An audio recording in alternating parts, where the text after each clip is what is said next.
not having sounds on e-scooters for another 2 months, that in itself is so scary because there's that massive risk.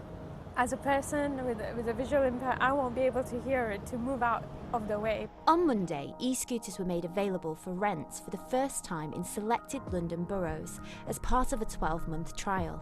TfL said it has worked with a range of disability representatives so that the operators could make e-scooters accessible, but currently the e-scooters do not have audible signalling. I fear e-scooters.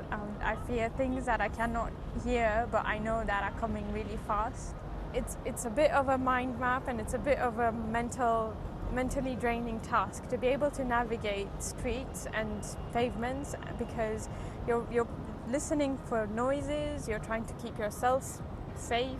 I contacted the individual operators of the e-scooters, who said they are working on testing audible signals but could not provide exact dates for installation. In an ideal world, it would be great to have all the features and answers before they're launched, but in reality this is an iterative process, and we're working really closely with sight loss councils across the UK and other visually impaired charities to make sure that by the end of the trials we've identified and set the safety standards as high as possible.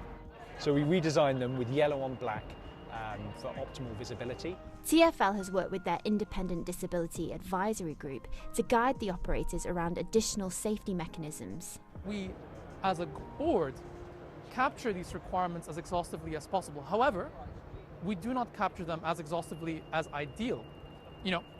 We need to engage with stakeholder organizations, people like the RNIB, Blind Councils, Transport for All.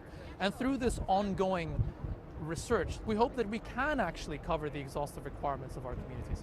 The Royal National Institute of Blind People has raised concerns over various aspects of e-scooters. In a statement, they said, "While having a properly researched and designed safety sound would help with detectability, we also need robust enforcement against pavement riding and parking, adequate off-pavement parking to be provided, and the appropriate street infrastructure in place to keep pedestrians safe." If they're knowingly released before accessibility and something could have been done about it, then no, I think everything should have been put in place first before they were released.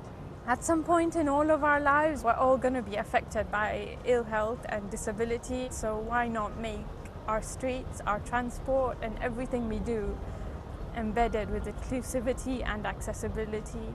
I spoke to the Mayor's Walking and Cycling Commissioner, Will Norman, who said the trial could not be stopped to fit the audible signals, but they will continue to make improvements.